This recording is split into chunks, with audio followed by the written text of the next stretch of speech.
When your friend wants to go to Portugal, how do you say no? We spent 1 week in this country going on epic adventure. The view right now is stunning.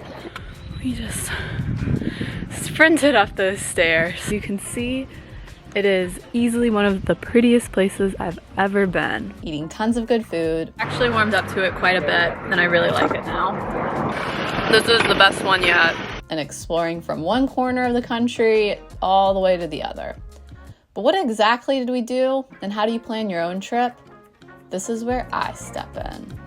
Hello everyone, welcome back to my channel. Today I'm going to be talking about a country that I absolutely love. I went on a spring break trip there and we just had the best time. It was the perfect mix of adventure and sightseeing and exploring cities and drinking wine, and it was so fabulous. And of course I'm talking about Portugal. I think Portugal is the type of place where you could spend months and months and months there, definitely not see enough. But I was so blessed to have just a pretty epic week there where my friends and I did a bunch of different things and it was a phenomenal trip. I plan to walk you through my whole Portugal itinerary. I actually vlogged the trip, so you can go back and see that on my channel if you want just a more vibey video, but this is gonna be like specific tips and tricks to hopefully help you plan your Portugal dream trip. And as always, I will do my best with pronunciation. I don't know Portuguese, so bear with me. And at the end of the video, I'm going to include a couple of recommendations for things that I didn't do, but things that are on my bucket list for the next time we go. And before we get any further into it, I get a lot of questions about what the best time of the year to visit Portugal is. Honestly, it kind of depends. The summers can be very hot, and it's also the most popular time because the European summer crowd. But if you're into that and if you're okay, and if summer is the only time that you can travel because you're in school or you're a teacher, go during the summer. The winters are really, really mild with the temperature in the 50s to 60s degree Fahrenheit.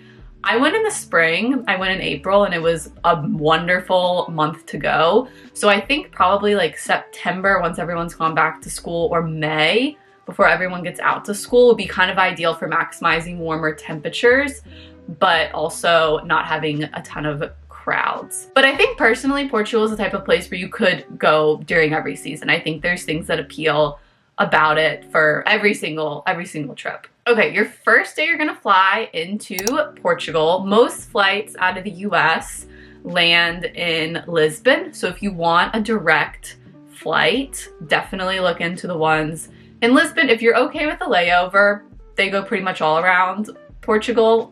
We flew into Lisbon and then took a train up to Porto. Porto is a beautiful, beautiful city. There's this massive bridge that you can watch sunset from, and it was so spectacular.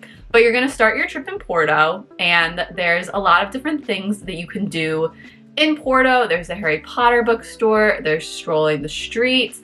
Porto is also in a really good location to the Douro Valley. Douro Valley is a massive, massive wine region. So there's a lot of different wineries there. It's famous. You can take a river cruise. I highly recommend booking a day trip from Porto to the valley and just spending time roaming around, drinking wine, laughing with friends, all of that good stuff. So I recommend spending 2 days in Porto, 1 day on the day trip to the Douro Valley, and then 1 day just exploring the sight and the sounds of Porto because it's a really beautiful city. Also eating, there's lots of really amazing seafood. And if you're vegetarian like me, there are also lots of options for that as well. Okay, so 2 days in Porto is what I recommend. And then after Porto, you're gonna fly to Madeira. And Madeira is a stunning Portuguese island. It's actually not too terribly close to Portugal. It's off the coast of Morocco. It's called the Hawaii of Europe, and for due reason. I think it's becoming a lot more popular in the United States, and it is just spectacular. So for our Portugal trip, we really wanted kind of a combination of city sites and then also adventure,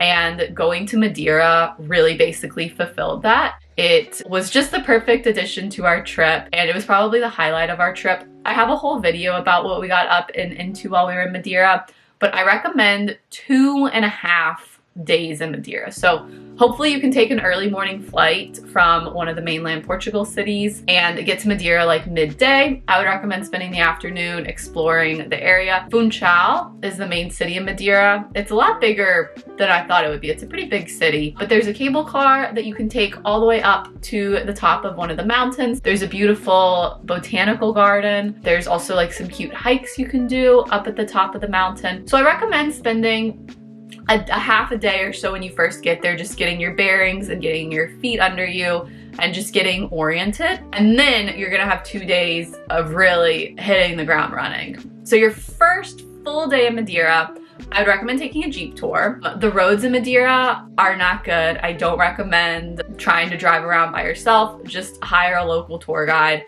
They will take you around and it will help them in the economy and all that good stuff. But definitely take a Jeep tour. You can do it to all the different sides of the island. We did it to the west side of the island and our Jeep guide just took us everywhere. We were flying down roads that I had no business being down. And they're really cool because they can explain a lot of different things and tell you fun facts about the area. We got tangerine, so let's try it.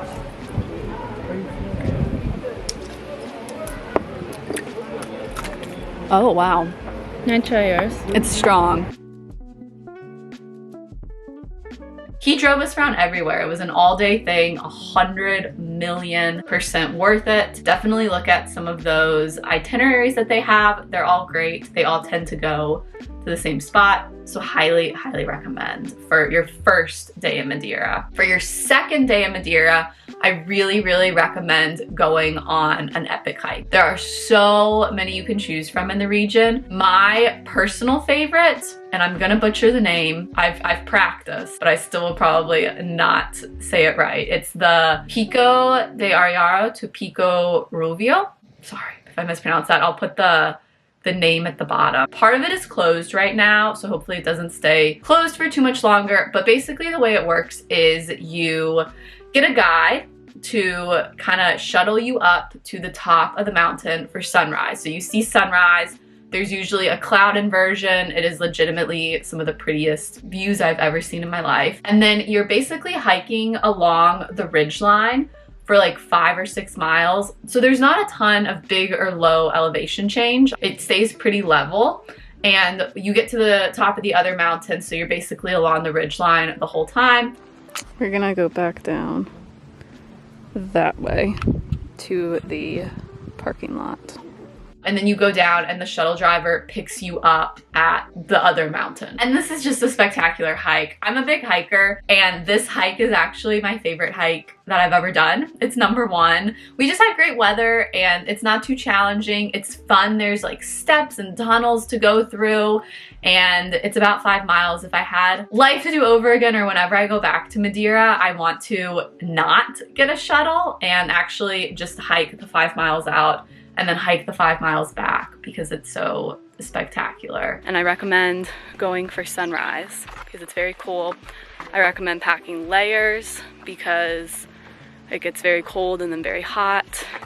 And I recommend checking the weather forecast and bringing snacks and having a good hiking group to go with. I really, really recommend this hike. There are lots of other ones that you can do. Madeira is like a big hiking region, so you can definitely explore, but that personally is my favorite. I think it is also the most famous and for due reason. Okay, and for your final kind of stop on this big Portuguese trip, you're gonna fly back to Lisbon. So ideally you spend 2 to 3 days in Madeira and then fly back to Lisbon and spend your remaining 2 days in this beautiful city. My personal favorite thing to do in Lisbon is just to walk around. It is so stunning. There is beautiful, beautiful architecture and towers, shops, and it is a very historic city. Lisbon has been around for a really, really long time, but the city had a beautiful mix of traditional and then also really, really modern.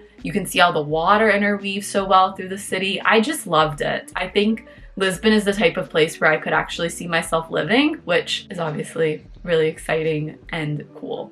If you need some recommendations, I do have just a couple, but my first recommendation is just to mosey around. The Old Town area is absolutely beautiful. Definitely recommend that. The Belém Tower is right by the water. It is a lot bigger than you think it will be. We went right at the start of the day, so we got to see it and explore it and take pictures with it, and that is really, really cool. I also really recommend, if you want kind of a more modern element, like more modern city vibes, the LX Factory is super cool. The most beautiful bookstore I've ever seen in my life is there, and I definitely recommend moseying around there. There's also cute convenience stores, wonderful restaurants. My friends wanted to have American food, so we ended up getting American food, which is kind of funny, but you can definitely keep exploring. There's beautiful restaurants. It's a fun area and a fun way to spend an afternoon. I also recommend, if you're a foodie, the Time Out Market. The Time Out Markets are in a bunch of different cities. The Lisbon one is really spectacular, especially if you like seafood. I am vegetarian, so there wasn't too terribly much that I could eat, but it was a really cool vibe, and everything that I did have was really, really amazing. So Time Out Market if you are a foodie. I also really recommend, if you're in Lisbon, trying to get a restaurant for dinner that is on the river. It's really, really beautiful. It feels very Portuguese and European, so if you're looking for that type of slow dining experience, I really, really recommend. That is pretty much a whole week. It is spread out over a couple days in Porto, a couple days in Madeira, and a couple of days in Lisbon. Perfect mix of luxury and adventure and city and all that great stuff. However, there were some things that we did not get to that I do want to mention, because I think that they would be really cool additions to your trip as well. And if you have more time than we did, definitely do these. The first recommendation is Sintra. It's a day trip from Lisbon. We just didn't have time to do it because we wanted to fully see Lisbon, but it's absolutely beautiful. If you look at pictures, there are stunning castles and just beautiful architecture, and it gets a lot of really good reviews online. I also recommend looking into the Algarve coast. That's further in the south part of the country. Beautiful coastline. Also a very big van life destination. It's apparently a cool spot to do van life. I am a van life enthusiast that does not have her own van. So if I ever get my own van, and if it ever gets over to Europe, I'm gonna for sure go to Portugal and go to the Algarve coast, because it looks absolutely stunning. My final Portuguese recommendation is Nazaré. It's where some of the tallest waves in the world are. Portugal is a really, really big surfing destination. There's apparently very good surfing there. I struggle with surfing. I do try, though. Nazaré apparently has these massive, massive waves. If you look up pictures online, they're absolutely wild. And it's not too terribly far from Lisbon. So the next time that I go to Portugal, which is hopefully very soon, I want to go check that place out, because seeing the waves would be so, so epic. Even if I can't surf, I do appreciate a good wave and a good surfer. Okay, and those are my recs. As always, please do your own research. Make sure that you are being respectful to a region. Be kind to the locals. And yeah, thank you so much for watching my channel. If you have any Portugal recommendations or tips and tricks for this beautiful country, please leave them in the chat to help a fellow traveler, and I will see you on the next adventure.